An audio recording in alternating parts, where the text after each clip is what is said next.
ಆಕಾಶ್ ಇದನ್ನು ಅದರ ಸೃಷ್ಟಿಕರ್ತ ಬೆಂಗಳೂರಿನ ಒಬ್ಬ ವಿಜ್ಞಾನಿ. ವಿ ಆಸ್ಕ್ಡ್ ಅಮೆರಿಕಾ, ನಮಗೊಂದಿಷ್ಟು GPS ಕೋಆರ್ಡಿನೇಟ್ ಬೇಕು, ಒಂದಿಷ್ಟು ಸ್ಯಾಟಲೈಟ್ ಇಮೇಜಸ್ ಬೇಕು, ಕೊಡಲಿಲ್ಲ. Today we have our own GPS called Navic. ನನಗೆ ಅನ್ಸೋದು ಏನು ಗೊತ್ತಾ, ನಾನಿದ್ದಾಗ ಯಾಕೆ ಹೀಗಿರಲಿಲ್ಲ. Now this war what we did will be in the syllabus of many military colleges. ಗಾಯದ ಮೇಲೆ ಬರೆ ಹೇಳಿದಾಗೆ ಪಾಕಿಸ್ತಾನಕ್ಕೆ ನೀವು ಡ್ಯಾಮ್ ಕಟ್ಕೊಳ್ಳಿ, ನೀವು ಕಾಲುವೆ ಕಟ್ಕೊಳ್ಳಿ ಅಂತೇಳಿ ಭಾರತ ದುಡ್ಡು ಕೊಡ್ತು. ಭಾರತ ಕೊಟ್ಟಿದ್ದು 125 ಟನ್ ಚಿನ್ನದ ಗಡಿ. ಯಾವಾಗ ಉರಿ ಅಟ್ಯಾಕ್ ಆಯಿತು ಆವಾಗ ಪ್ರಥಮ ಬಾರಿಗೆ ಮೋದಿಯವರು ಶುರು ಮಾಡಿದರು, blood and water cannot flow together. ಯಾರೆಲ್ಲ ಮೋದಿಜಿಯನ್ನು ಹೊಗಳ್ತಾ ಇದ್ರು, ನೆಕ್ಸ್ಟ್ ಸೆಕೆಂಡ್ ಮೋದಿಜಿಗೆ ಬೈಯೋದಕ್ಕೆ ಶುರು ಮಾಡಿದ್ರು, ಇನ್ಕ್ಲೂಡ್ ಮೀ ಆಲ್ಸೋ. ಪಾಕಿಸ್ತಾನದಲ್ಲಿ they have 2 cards. One is nuclear card, ಅದು one is victim card. Nuclear threat ಹೇಳ್ಕೊತಾನೆ ಅವ್ರು ಬೇಳೆ ಬೇಯಿಸ್ಕೊತಾ ಇದ್ರು. Narendra Modi address the nation, he said no more you can blackmail in the name of nuclear weapons ಅಂತೇಳಿ. he is a master of messaging ಅಂತ ಹೇಳ್ತಾರಲ್ಲ. so you have to understand the message. that means they are either neutralized or made inoperative.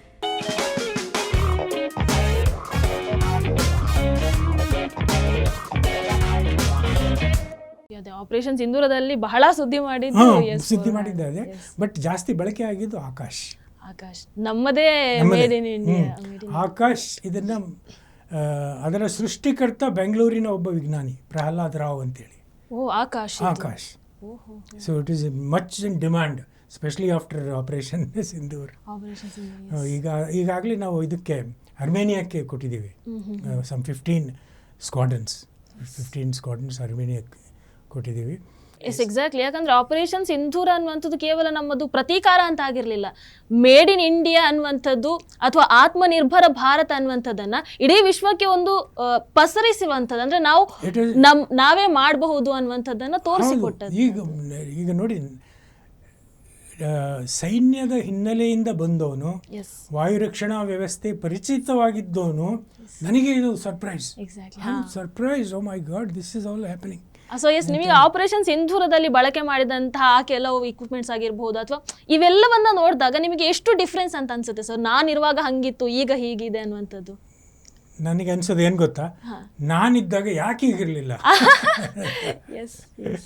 So ಇದು ತುಂಬ difference ಇದೆ. And all this is happening. ಇದು ತೆರೆಮರೆಯಲ್ಲಿ ಆಗ್ತಿರೋ ಕೆಲಸ. ಜಾಸ್ತಿ ಪಬ್ಲಿಸಿಟಿ ಕೊಡೋಕೆ ಹೋಗಲ್ಲ.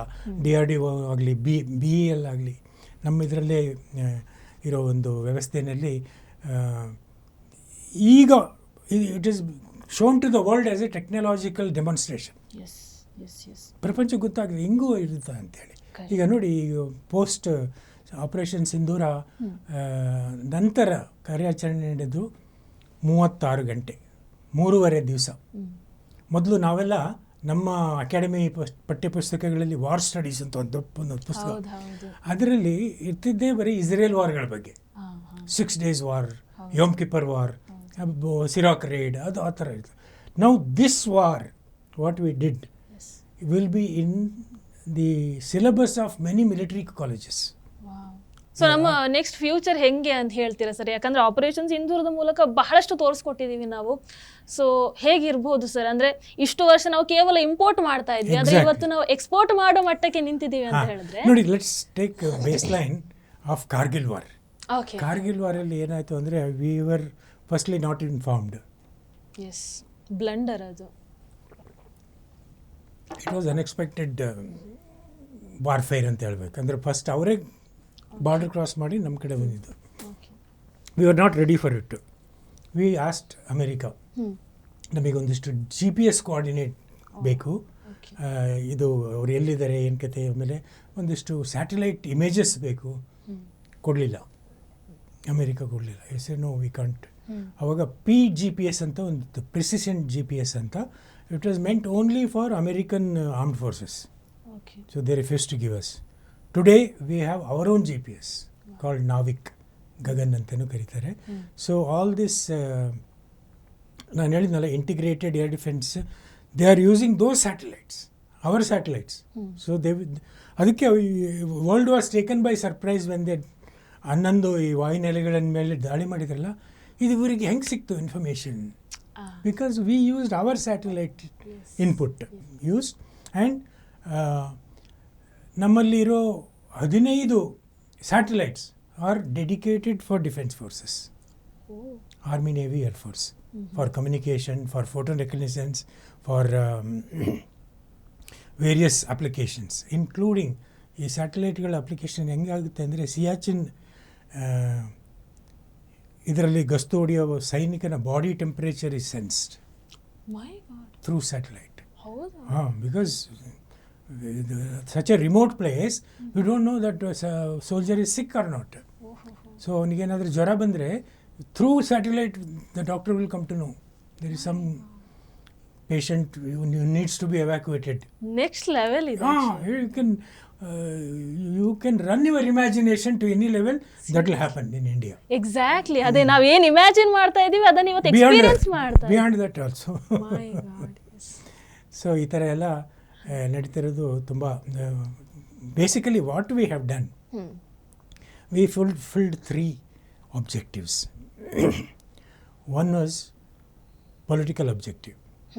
We have held the Indus water treaty in abeyance. Yes, ಇವತ್ತು ಅದೇ ಅದು ಬೇಕು ಸರ್. ಯಾಕಂದ್ರೆ ಇಷ್ಟು ವರ್ಷ ನಾವು ಶತ್ರು ರಾಷ್ಟ್ರಕ್ಕೆ ನೀರನ್ನು ಬಿಟ್ಕೊಡ್ತಾ ಇದ್ವಿ, ಬಟ್ ಇವತ್ತು ನಾವು ಆಟ ಆಡಿಸ್ತಾ ಇದೀವಿ. ನಾವು ಬೇಕಾದಾಗ ಬಿಡ್ತೀವಿ, ಇಲ್ಲಾಂದ್ರೆ ಬಿಡಲ್ಲ. ಈಗ ನೋಡಿ 1960ರಲ್ಲಿ ಒಂದು ಸಂಧಾನ ಆಯಿತು, ಸಿಂಧೂ ನದಿಯ ಸಂಧಾನ ಅಂತೇಳಿ. ವಿಶ್ವ ಬ್ಯಾಂಕ್ ಅದರ ಮಧ್ಯಸ್ಥಿಕೆಯಲ್ಲಿ ಅಂದಿನ ಪಾಕಿಸ್ತಾನಿ ಅಧ್ಯಕ್ಷ ಅಯೂಬ್ ಖಾನ್ ಆ್ಯಂಡ್ ಅಂದಿನ ಪ್ರಧಾನಿ ನೆಹರು ಒಂದು ಸಂಧಾನಕ್ಕೆ ಲಾಹೋರ್ನಲ್ಲಿ ಸಹಿ ಹಾಕಿದರು. ಅದು ಎಂಥ ಅನ್ಯಾಯದ ಸಂಧಾನ, ಒಂದು ಅಸಮತೋಲನ ಸಂಧಾನ ಅಂದರೆ, ಈಗ 6 ನದಿಗಳು ಹರಿದೋಗ್ತವೆ ಪಾಕಿಸ್ತಾನಕ್ಕೆ, 3 ಪಶ್ಚಿಮ ನದಿಗಳು, 3 ಪೂರ್ವದ ನದಿಗಳು ಅಂತೇಳಿ. 3 ಪೂರ್ವದ ನದಿಗಳು ರಾವಿ, ಬಿಯಾಸ್, ಸಟ್ಲೆಜ್ ನಮಗೆ ಅದರ ಸಂಪೂರ್ಣ ನೀರು ನಮಗೆ, ಅದನ್ನು ನಾವು ಸರಿಯಾಗಿ ಯೂಸ್ ಮಾಡ್ಕೊಳ್ಳಿಲ್ಲ, ಅದು ಹೊರದೋಗ್ತಾ ಇತ್ತು ಲಾಹೋರ್ಗೆ. ಸೊ ಪಶ್ಚಿಮ ನದಿಗಳು ಮೇನ್ ಸಿಂಧೂ ನದಿ, ಯಾವ ನದಿಯಿಂದ ನಮ್ಮ ದೇಶಕ್ಕೆ ಹಿಂದೂಸ್ತಾನ ಅಂತ ಹೆಸರು ಬಂತು ಆ ನದಿ ನೀರನ್ನು ನಾವು ಮುಟ್ಟಂಗಿಲ್ಲ. ಎಂಥ ಅನ್ಯಾಯ. ಸೊ ಇದು ಒಂದು ಜೀಲಂ ಮತ್ತು ಚೆನಾಬ್ ಅಂತೇಳಿ. ಈ ನದಿ ನೀರನ್ನು ಹೆಂಗೆ ಅಳಿತಾರೆ ಅಂದರೆ MAF ಅಂತ ಕರೀತಾರೆ, million acre feet.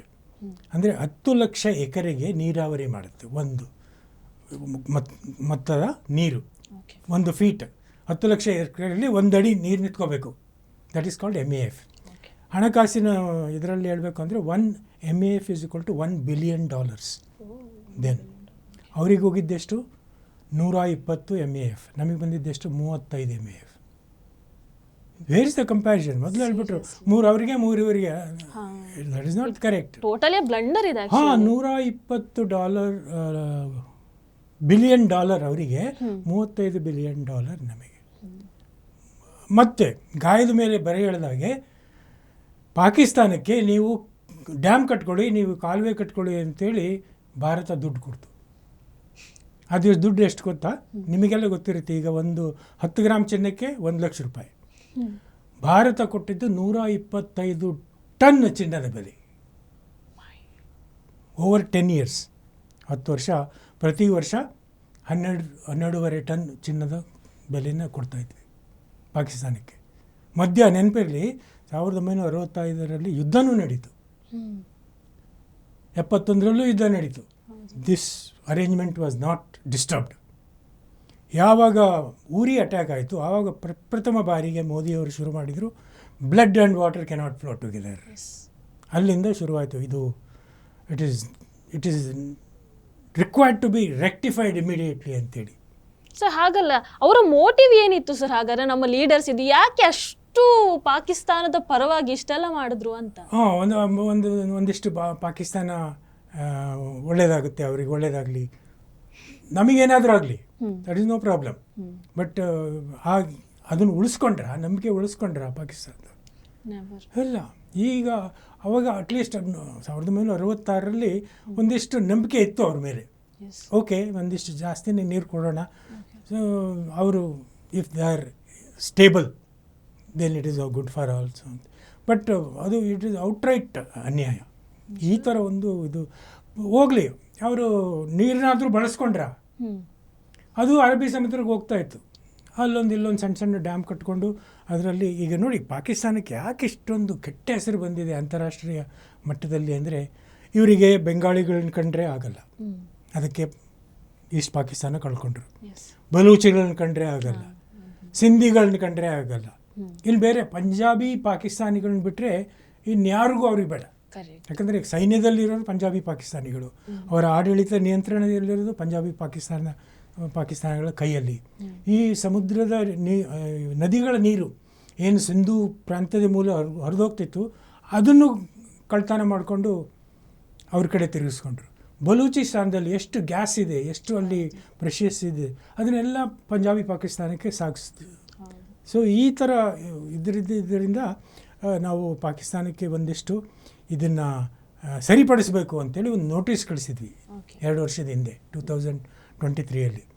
We will ಯಾವ ಮಧ್ಯಸ್ಥಿಕೆನೂ ಬೇಡ, ಯಾಕಂದರೆ ನಾವು ಡ್ಯಾಮ್ ಕಟ್ಟೋಕ್ಕೆ ಅಂತೇಳಿ ಡಿಸೈನ್ ಮಾಡಿ ಅವ್ರಿಗೆ ಕಳಿಸಿದರೆ ಇಲ್ಲ this is not correct, we will lose water ಅಂತೇಳಿ ಖ್ಯಾತೆ ತೆಗೆದು they is to run to international court of justice ಅಥವಾ ವರ್ಲ್ಡ್ ಬ್ಯಾಂಕ್ ಅಥವಾ ವಿಶ್ವಸಂಸ್ಥೆಗೆ ಓಡೋಗ್ತಿದ್ರು. ಅವಾಗ ಅಲ್ಲಿ ನಮ್ಮದು ನಿಂತ್ಕೊಂಡ್ಬಿಡೋದು ಡ್ಯಾಮ್ ಪ್ರಾಜೆಕ್ಟ್. ಸೊ ಈಗ ನಿರ್ಧಾರ ಮಾಡಿರೋದು ಏನಂದರೆ we will not share any data. ನಮಗೆ ಬೇಕಾದಾಗ ನೀರು ನಿಲ್ಲಿಸ್ತೀವಿ, ನಮಗೆ ಬೇಕಾದಾಗ ಫ್ಲಡ್ ಮಾಡುತ್ತೀವಿ ಪಾಕಿಸ್ತಾನನ. So this has to be done. But ನೀರನ್ನು ಹಿಂಗೆ ತಡೆಯೋಕ್ಕಾಗಲ್ಲ, ಯಾಕಂದರೆ ಅದಕ್ಕೆ ಆಗಲೇ ಪರ್ಯಾಯ ವ್ಯವಸ್ಥೆಯ ಒಂದು ಆಲೋಚನೆ ನಡೀತಾ ಇದೆ. It is a project of 10 years. 10 yearsಲ್ಲಿ 6 ಕಾಲುವೆಗಳು ಆ ನದಿಯಿಂದ ಬರ್ತವೆ. One will go right up to Bhuj, ಅದು one will go right up to Agra, ಮಧ್ಯ ರಾಜಸ್ಥಾನ್, ಗುಜರಾತ್ ಎಲ್ಲ ಕವರ್ ಆಗಿಬಿಟ್ಟಿರುತ್ತೆ. So we are now able to use that water in coming days. So it is one of the political aim which happened the same evening. Pahalgam ಏನು ನರಮೇಧ ನಡೀತಲ್ಲ, ಅವತ್ತಿನ ಸಾಯಂಕಾಲನೇ ಇದೊಂದು ನಿಲುವು ತಗೊಂಡು ಈಗ ಅದನ್ನು ಚೇಂಜ್ ಮಾಡೋಂಗಿಲ್ಲ. ಓಕೆ, ಈಗ ಸೈನ್ಯದ ಕಾರ್ಯಾಚರಣೆಗೆ ಅಲ್ಪ ವಿರಾಮ ಸಿಕ್ಕಿದೆ, which we may restart again depending on ಏನು ಕಿತಾಪತಿ ಮಾಡ್ತಾರೆ ಇವರು ಪಾಕಿಸ್ತಾನದವರು ಅಂತೇಳಿ. So then we also demonstrated to the world what is our capacity to wage a war, wage a technical war.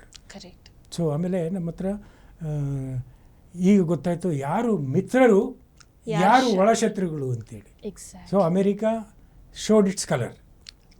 Okay, at least we have Israel as our trusted ally. They have been always helping without expecting anything. So that is one thing. Amele then we also have to not to lower our guard now. ಅದು ಏನಾದರೂ ಆಗ್ಬೋದು, it may take another shape. ಆಮೇಲೆ ಇದೆಲ್ಲ ನಡಿಬೇಕಾದ್ರೆ ಮತ್ತೊಂದಿಷ್ಟು ಜನಗಳು ವಾಪಸ್ ಹೊರಡ್ತಾರೆ, POK ಯಾಕೆ ತೊಗೊಳ್ಳಿಲ್ಲ, POK ತೊಗೋಬಹುದಾಗಿತ್ತಲ್ಲ. Sir ಅದು ಬರುವ ಸರ್. ಅದಕ್ಕಿಂತ ಮುಂಚೆ ಮೊನ್ನೆ ನಮಗೆ ಅಷ್ಟೆಲ್ಲ ಅವಕಾಶ ಇತ್ತು, ಏನು ಜನ ಫುಲ್ ಎಕ್ಸೈಟ್ ಆಗಿದ್ರು, ಆಕ್ರೋಶಿತರಾಗಿದ್ರು. ಪಹಲ್ಗಾಮ್ ಅಟ್ಯಾಕ್ ಆದಮೇಲೆ ಕಂಪ್ಲೀಟ್ ಆಗಿ ಪಾಕಿಸ್ತಾನವನ್ನು ಹೊಡೆದು ಹಾಕಬೇಕು ಅಂತಾನೆ ಇದ್ವಿ. ಆ 3 ದಿನದ ವಾರನ ನೋಡಿ ಜನ ಅನ್ಕೊಂಡ್ರು ಓಕೆ ಈ ಸರ್ತಿ ಪಾಕಿಸ್ತಾನ ಹೋಯ್ತು ಅಂತಾನೆ ಅನ್ಕೊಂಡ್ರು. But all of the sudden ಮಧ್ಯದಲ್ಲಿ ಅಮೆರಿಕ ಬರುತ್ತೆ, ಕದನ ವಿರಾಮ ಅಂತ ಹೇಳುತ್ತೆ, ಭಾರತ ನಿಲ್ಲಿಸ್ಬಿಡುತ್ತೆ. ಯಾರೆಲ್ಲ ಮೋದಿಜಿಯನ್ನ ಹೊಗಳ್ತಾ ಇದ್ರೋ ನೆಕ್ಸ್ಟ್ ಸೆಕೆಂಡ್ ಇಂದ ಮೋದಿಜಿಗೆ ಬೈಯೋದಕ್ಕೆ ಶುರು ಮಾಡಿಬಿಡ್ತಾರೆ, include me also. Sir, so America ಮಧ್ಯದಲ್ಲಿ ಎಲ್ಲಿಂದ ಬಂತು ಸರ್? ಯಾಕೆ ಭಾರತ ಅಮೆರಿಕದ ಮಾತನ್ನ ಕೇಳಬೇಕಾಗಿತ್ತು? ಅಂದ್ರೆ ಇದು ನನ್ನ ಮಾತು ಅಂತಲ್ಲ, ಪ್ರತಿಯೊಬ್ಬ ವೀಕ್ಷಕರ ಕ್ವೆಶನ್ ಇದು, ಆಕ್ರೋಶ ಇದು. ಯಾಕೆ ಸರ್ ಅದು ಹಾಗೆ ನಡೀತು ಅಂತ ನೋಡಿ. ಕೆಲವು ಡಾಟ್ಗಳಿದ್ದಾವೆ, let's join those dots. Okay, firstly the world never expected such intensified, accurate, ಕರಾರುವಕ್ಕಾಗಿ ಇದೇ target, center of the building is India is able to use their arsenal ಅಂತೇಳಿ. ಆಮೇಲೆ ಸಡನ್ಲಿ ದೇರ್ ವಾಸ್ ರಿಕ್ವೆಸ್ಟ್ ಅಂತ ಹೇಳಬಾರ್ದು, ಗೋಗರಿದ್ರು ಪಾಕಿಸ್ತಾನದವರು, ಈ ಯುದ್ಧ ನಿಲ್ಲಿಸಿದ್ರೆ ನಮ್ಮದು ಅಣ್ವಸ್ತ್ರಗಳ ಇದಕ್ಕೆ ಅಪಾಯ ಇದೆ ಅಂತ ಹೇಳಿ ದೇ ಯೂಸ್ ದಟ್. ಪಾಕಿಸ್ತಾನದಲ್ಲಿ ಈ ಡೆಬಿಟ್ ಕಾರ್ಡ್, ಕ್ರೆಡಿಟ್ ಕಾರ್ಡ್ ಹೇಗೆ ಯೂಸ್ ಮಾಡ್ತಾರೋ ಗೊತ್ತಿಲ್ಲ, ಇದೆಯಲ್ಲ ಗೊತ್ತಿಲ್ಲ, but they have 2 cards. One is nuclear card, other one is victim card. ಹೌದು, ಏನೇ ಆಗ್ಲಿ ನಮ್ಮ ಬಳಿ ನ್ಯೂಕ್ಲಿಯರ್ ಇದೆ ಅಂತ ಹೇಳ್ತಾರೆ. ಹೆದರ್ಸ್ತಾರೋ ನಿಜಾನೋ? ಎದುರಿಸ್ಕೊಂತಾನೆ ಬಂದರು, 1998 ಇಂದ ಎದುರಿಸ್ಕೊಂತಾನೆ ಬಂದರು. ಆ್ಯಂಡ್ ನಮಗೆ ಯಾಕೆ ಅಷ್ಟು ಒಂದಿಷ್ಟು ಅಧೀರತೆ ನಮ್ಮಲ್ಲೂ ಇತ್ತು. ಅಂದರೆ ಈಗ ಪಾಕಿಸ್ತಾನ ಯಾರು ಕಂಟ್ರೋಲಲ್ಲಿದೆ ಅಂತಲೇ ಗೊತ್ತಿಲ್ಲ. Most of the time it is with generals, and those generals are ಅವರು they will control everything, but they are not responsible, not accountable. ಆ ಥರ ಪರಿಸ್ಥಿತಿ ಇದ್ದಾಗ ಇವ್ರು ಏನು ಮಾಡ್ತಾರೆ ಅಂತ ನಂಬೋಕ್ಕಾಗಲ್ಲ. ಆಮೇಲೆ ಹಿಜ್ಬುಲ್ಲಾ, LET, JEM ಇದು ಅವರಿಗೆಲ್ಲ ಇದು ಪಾಕಿಸ್ತಾನ ತವರು ಮನೆ. ಅಲ್ಲಿಂದನೇ ಪ್ರೂವ್ ಆಯಿತು ಕೂಡ. ಹಾಂ, ಪ್ರೂವ್ ಆಯಿತು, ಇದು ಎಲ್ಲರಿಗೂ ಗೊತ್ತಾಯಿತು. ಇದು ಮೊದಲೆಲ್ಲ ಒಂದಿಷ್ಟು ಇಲ್ಲ, ಯಾರೂ ಇಲ್ಲ, ಇದ್ದರೂ ಅವ್ರು ಜೈಲಲ್ಲಿದ್ದಾರೆ ಅಂತ ಒಂದು ಇದು ಮಾಡೋರು. ಬಟ್ ಈಗ ಗೊತ್ತಾಯ್ತು ಯಾರ್ಯಾರು ಎಲ್ಲೆಲ್ಲಿದ್ದಾರೆ ಅಂತೇಳಿ. ಸೊ ನಾವು ಈಗ ಕದನ ವಿರಾಮ ಯಾಕೆ ಸೊ ಅದು ಒಂದು ಯಾವಾಗ repeatedly Pakistani ambassador was talking to American ambassador, then Trump came in between, and ಈಗ ಒಂದು ಲೀಕೇಜ್ ಆಗಿರ್ಬೋದು ಅಂತ ಹೇಳಿ ಅದೊಂದು ಬಿಟ್ಟರು. Then one Beechcraft 350 specialised aircraft came from America just to test the radioactive level. ಇದಾಗಿದೆಯಾ ಅಂತ ಹೇಳಿ ನಮ್ಮ ಏರ್ ಚೀಫ್, ನಮ್ಮ DGMO ಏರ್ ಮಾರ್ಷಲ್ ಭಾರತಿ ಅವ್ರು ಹೇಳಿದರು. ಯಾರೋ ಒಬ್ಬರು ಪತ್ರಕರ್ತ ಕೇಳಿದರು, ಹೀಗೆ ಈ ಒಂದು ಪರ್ಟಿಕ್ಯುಲರ್ ಹಿಲ್ಲಲ್ಲಿ ಬಚ್ಚಿಟ್ಟಿದ್ದಾರೆ ಅಂತ. ಅವ್ರು ಹೇಳಿ, ಹೌದಾ, ನಮಗೆ ಗೊತ್ತಿಲ್ವಲ್ಲ ಅಂತೇಳಿ. You can decode that smile if you are smart ಏನೋ. ಬಟ್ ಎಂಟ್ರೆನ್ಸಲ್ಲಿ ಹೊಡೆದಿರೋದ್ರಿಂದ it is unlikely that it. ಇನ್ನೊಂದು data, after few hours there was earthquake reported. 4.5 ಅಂತನೋ ಅಥವಾ 5.5 ಅಂತನೋ ಏನೋ ಒಂದು ರಿಕ್ಟರ್ ಸ್ಕೇಲಲ್ಲಿ earthquake was reported, and they said, see that implosion has taken place inside. ಆಮೇಲೆ ಇದು America, it involve Egypt also. ಈಜಿಪ್ಟಿಂದ ಬೋರೋನ್ ತುಂಬಿಕೊಂಡು, boron is a antidote for the nuclear radiation, boron ತುಂಬಿಕೊಂಡು ಈ ಕಡೆ ಕಳಿಸಿದರು. So when you join all these dots, anybody is under suspicion. ಯಾಕಂದರೆ hitting a nuclear empowered state in their own land, on their own asset is something nobody is heard about. ಅದು ಒಂದು ಹಿಸ್ಟ್ರಿನೇ ನಮ್ದು. ನೋಡಿ, nuclear weapons are not a weapon of war, they are only to prevent war. Deterrence ಅಂತ ಹೇಳ್ತೀವಲ್ಲ. So they cannot, okay ನಾವು ಅವರು fire ಮಾಡಿದ್ರು ನಾವು ಫೈರ್ ಮಾಡ್ತೀವಿ ಅಂದರೆ ಸರ್ವನಾಶ, ಮುಗಿದೇ ಹೋಯ್ತು ಅಲ್ಲಿ ಕತೆ. ಸೊ ಆ ಥರ ನ್ಯೂಕ್ಲಿಯರ್ ಥ್ರೆಟ್ ಹೇಳ್ಕೊತಾನೆ ಅವ್ರು ಬೇಳೆ ಬೇಯಿಸ್ಕೊತಾ ಇದ್ರು. So that was one thing which what Narendra Modi address the nation. He said, no more you can blackmail in the name of nuclear weapons ಅಂತೇಳಿ. See whatever each sentence you have to understand the message. He is a master of messaging ಅಂತ ಹೇಳ್ತಾರಲ್ಲ. So you to understand the message. That means they are either neutralised or made inoperative ಇರ್ಬೋದು ಅಂತ. Let us hope that is the truth. So ಅದಾದಮೇಲೆ ಕದನ ವಿರಾಮ ಆದಮೇಲೆ operation Keller ಅಂತ ಇನ್ನೊಂದು ಆರಂಭ ಮಾಡ್ತಾರೆ. ಸೊ ಆ ಮೂಲಕ ಭಯೋತ್ಪಾದಕರನ್ನ ಈಗ ಹೊಡೆದು ಹಾಕ್ತಾ ಇರ್ತಾರೆ. ಸೊ ಇದು ನೆಕ್ಸ್ಟ್ ಯಾವ ಥರ ಮುಂದುವರಿಬಹುದು ಅಂತ ಸರ್? ಇಲ್ಲ, ಇದು ಈಗ ನೋಡಿ, ಅವರು ಏನು ಭಯೋತ್ಪಾದಕರಿಗೆ ಪ್ರೋತ್ಸಾಹ ಕೊಡ್ತಾರೆ, ಯಾಕಂದರೆ firstly they are out of control. They are not under control because they have establish their own citadel ಅಂತ ಹೇಳ್ತಾರಲ್ಲ, ಅವ್ರದ್ದೇ ಕೋಟೆ ಕಟ್ಕೊಂಡ್ಬಿಟ್ಟಿದ್ದಾರೆ. ಈಗ ಯಾರು ಶರೀಫ್ ಬರಲಿ, ಬದ್ಮಾಶ್ ಬರಲಿ, nobody can control them. Plus ಈ ಭಯೋತ್ಪಾದಕರು ರಕ್ತ ಬೀಜಾಸುರರು, ಅವ್ರು ಉಟ್ಕೊಳ್ತಾರೆ ಇರ್ತಾರೆ. There may be A short gap. ಈಗ ಐಸಿಸ್, ಸಿರಿಯಾದಲ್ಲಿ ಏನು ಐಸಿಸ್ ಒಂದು ಕಾಲದಲ್ಲಿ ಹೆಂಗೆ ಅವರು ಇದು ಇಡೀ ಪ್ರಾಂತ್ಯನೇ ಆವರಿಸ್ಕೊಂಡ್ಬಿಟ್ಟಿದ್ರು, ಅವರು ಎಲ್ಲೆಲ್ಲಿಂದ ಜನಗಳು ಹೋಗಿ ರಿಕ್ರೂಟ್ ಆಗ್ತಾಯಿದ್ರು. But now it is almost 10 to 12 years ಅಂತ ಕಾಣುತ್ತೆ. The second wave of ISIS is ready to come. ಅವರ ಮಕ್ಕಳೇ 23 ಶಿಬಿರಗಳಲ್ಲಿ ಸುಮಾರು 17,000 ಮಕ್ಕಳಿದ್ದಾರೆ. ನಾವು ದೇ ವಿಲ್ ರೀಎಮರ್ಜ್. ಅದಕ್ಕೆ ಹೇಳಿದ ರಕ್ತ ಬೀಜ ಹೆಸರು ಹುಡ್ಕೊಳ್ತಾ ಇದ್ದಾರೆ. See, what is the aim of any war? Firstly we want to loot their treasure. ಎಲ್ಲಿದೆ ಪಾಕಿಸ್ತಾನದಲ್ಲಿ ಟ್ರೆಷರು? ಭಿಕ್ಷೆ ಬೇಡ್ತಾ ಇದ್ದಾರೆ. ಹಾಂ. Are we want to take their land. We don't want their land. Gilgit Baltistan POK is ours, and we will take at the right time when it comes, when they are ready. Yes. When the people are ready to come, Okay. we will take that. Okay. What is the aim that is left is we want peace for the next 20-30 years. ಅಷ್ಟೇ. So at least ಅದು ಒಂದು achieve ಆಗಬೇಕಾಗಿತ್ತು. ಈಗ we did it little prematurely ಅಂತ ನನಗೂ ಅನಿಸುತ್ತೆ. ಇನ್ನೊಂದು 3 ದಿವಸ ಕೊಟ್ಟಿದ್ರೆ ನೋಡಿ, ಈಗ ನಡೀತಿದ್ದೆಲ್ಲ ಏರ್ ವಾರ್, ಇನ್ನು ಆರ್ಮಿ ಎಂಟ್ರಿ ಆಗಿಲ್ಲ. ಆರ್ಮಿ ಟ್ಯಾಂಕ್ಗಳು, ಇನ್ಫೆಂಟ್ರಿ, ಆರ್ಟಿಲರಿ ಅದೇನು ಎಂಟ್ರಿ ಆಗಿಲ್ಲ. It is just drone war, then it became air war. So air war takes place in 3 stages. One is favorable air situation, other one air superiority and air supremacy. Air supremacy ಅಂದರೆ except the birds in the sky of Pakistan, nobody else will fly. They are grounded completely. So ಅದು air supremacy, final. That means we have won the war. Next, air superiority. ಅಂದರೆ they still have something to attack us or counter attack us. So ಇರುತ್ತೆ, but we can easily enter their airspace and destroy at will what we want, which partly was attained. We did that. At will we entered. Firstly we neutralized Chinese air defense system. We did the soft kill and hard kill on the drones.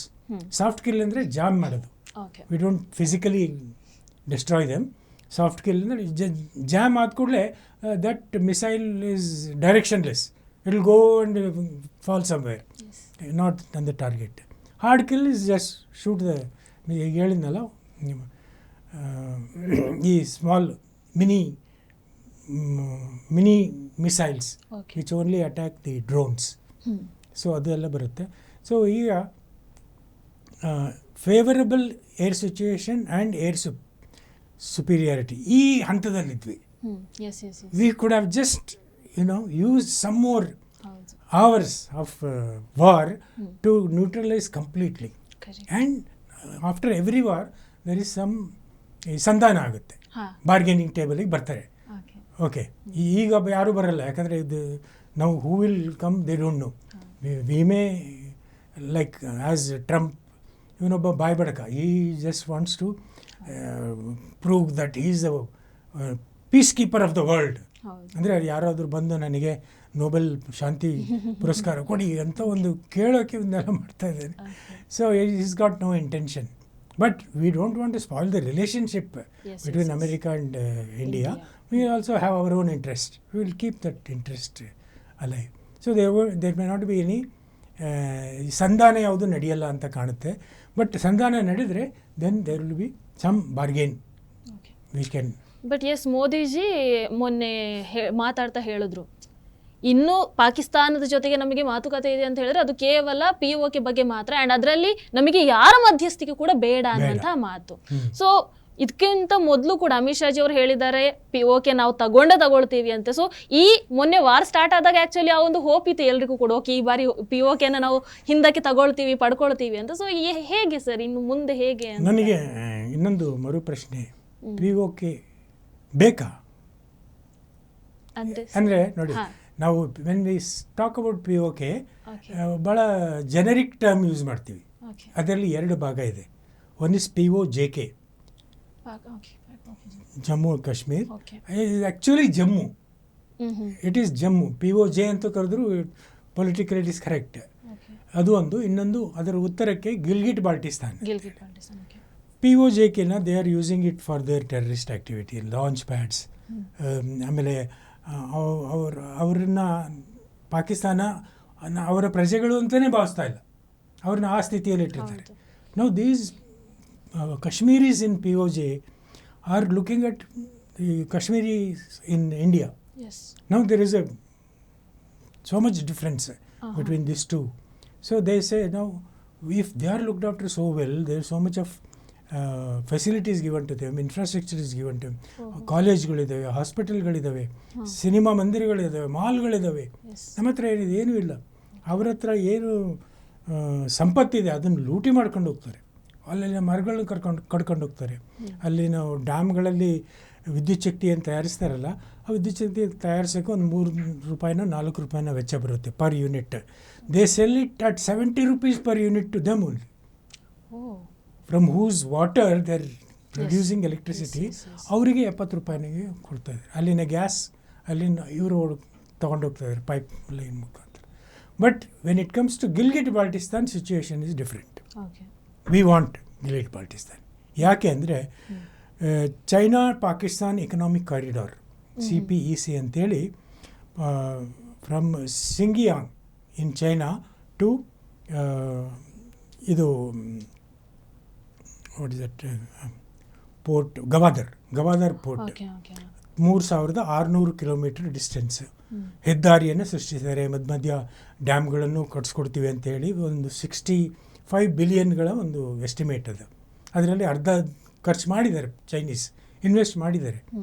ಅದು ಆ ಒಂದು ಹೆದ್ದಾರಿ ಗಿಲ್ಗಿಟ್ ಬಾಲ್ಟಿಸ್ತಾನದಲ್ಲಿ 540 kilometre ಇದೆ, which is a disputed land. It is actually suppose to belong. ಆಮೇಲೆ ಅಲ್ಲಿನ ಒಂದು demography, it is not that radicalised people of POJK. They are Mongolian ಒರಿಜಿನಲ್ಲಿದ್ದಾರೆ. ಆಮೇಲೆ ಗಿಲ್ಗಿಟಿ ಬಾಲ್ಟಿಸ್ತಾನಿ ಅಂತೇಳಿ ಅಲ್ಲಿ local tribes, they are very, they are not radicalized like other part of the. So we want that. We should take that. That is our priority. And it will happen. Maybe if it are continued for some more days, ಆಗ್ಬಿಡ್ತಿತ್ತೇನೋ. So ನೋಡೋಣ. When time comes, then it will. TV Vikrama, ದೇಶ ನಿಮ್ಮ ಕೈಯಲ್ಲಿ. ಈ ಕಾರ್ಯಕ್ರಮ ನಿಮಗೆ ಇಷ್ಟ ಆಗಿದ್ದಲ್ಲಿ ಲೈಕ್, ಶೇರ್ ಹಾಗೂ ಕಮೆಂಟ್ ಮಾಡಿ. TV ವಿಕ್ರಮದ ಕಾರ್ಯಕ್ರಮಗಳನ್ನು ನಿರಂತರವಾಗಿ ವೀಕ್ಷಿಸಲು ಸಬ್ಸ್ಕ್ರೈಬ್ ಮಾಡಿ, ಬೆಲ್ ಐಕನ್ ಒತ್ತಿ.